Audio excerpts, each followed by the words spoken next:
ஆடி வெள்ளிக்கிழமை அன்னைக்கு எங்க வீட்டுல குழு ஊத்துறோம். டேய் ஒரு வார்த்தை சொன்னியாடா?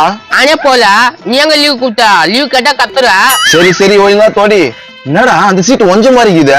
இவனுங்க சைக்கிள வாடிக்கு எடுத்துன்னு போயிட்டு எங்கெங்கயும் முட்டுறானுங்க. அத சைக்கிள வச்சு எடுத்து வந்துக்கிறானுங்க. டேய் இதுக்கப்புறம் ஆளை பார்த்து சைக்கிள் கொடு, கண்டவங்க சைக்கிள் கொடுக்காத. பாரு எப்படி எப்படிலாம் டேமேஜ் எடுத்து வந்து விடுறானுங்க. நீ சொல்ற ஆளுக்கு தானே நான் கொடுக்குறேன், நானா புதுசாவா கொடுக்குறேன். இங்க பாரு, மத்தவங்க முன்னாடி கொஞ்சம் மரியாதையா பேசுறா. நான் முதலாளி. டேய் நீ நானும் ஒன்னா பச்சான். உங்க அப்பா பணக்காரன், நீ சைக்கிள் கடை வச்சிட்டா. எங்க அப்பா சாராயம் குடிச்சு சேர்த்துட்டான், அதனால நான் உங்ககிட்ட வேலைக்கு வந்துட்டேன். இப்ப எதுக்கு தேவையில்லாத பேசினு கேட்டுக்கிறா? அன்னைக்கு நான் உன்னை வேலைக்கு சேர்க்கும் போது இது மாதிரி எல்லாம் பேசக்கூடாதுன்னு சொல்லி தானே சேர்த்தேன். சரி விடு, கோச்சுக்காத. மனசுல இருக்கு சொல்லிட்டேன். ரோட்ல வந்தாலே கண்ட ஓட்டெல்லாம் திட்டுவாங்க வேண்டியது இருக்கு. டேய் அந்த முனிமா பொண்ணு என்னடா பண்ண? ஏன் அது நான் சொல்லிச்சியா?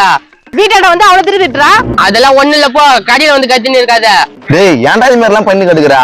என்ன லவ் பண்றியா அந்த பொண்ணா?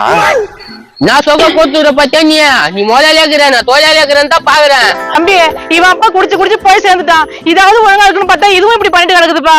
நீ வாய மூண்டு போ. அதான் பின்னாடி சுத்தி நின்னுச்சு தெரியுமா உனக்கு? என்னடா சொல்ற? அது பின்னாடி தான் நீ சுத்திட்டு இருந்தியாமே. அதுங்க பிளான் பண்ணி அந்த கோத்து விட்டுக்கு பாக்குதுங்க. அதெல்லாம் நீ கண்டுக்காத, நீ கம்முன்னு போ. ஓ என் பிள்ளைய வளர்ச்சி போட்டு பாக்குறாங்களா? போய் வச்சுக்கிறான் அவளுங்களா. இது திரும்பி ஒம்புக்கு போது போலுது. ஒரு பெஜராகுது எதுவும் கூட. டேய் அந்த பொண்ணு ஆசைப்பட்டுச்சுன்னா கட்டிக்க வேண்டியது தானே? உன் கூட 6 மாசம், குப்பங்கிட்ட 6 மாசம், பதாம கிட்ட 6 மாசம், இவங்க கிட்ட சுத்திட்டு வர நான் கட்டிக்கணுமா? டேய் இனி ஒழுங்கா இருக்கும்டா, கட்டிக்கிடா. வாய வச்சிருவேன். இதே சாக்கில என் கூட்ட அடிக்கடிக்கு வருவீங்க. போடா எப்பா, நல்லது சொன்னாலே உனக்கு புரிய மாட்டேங்குது.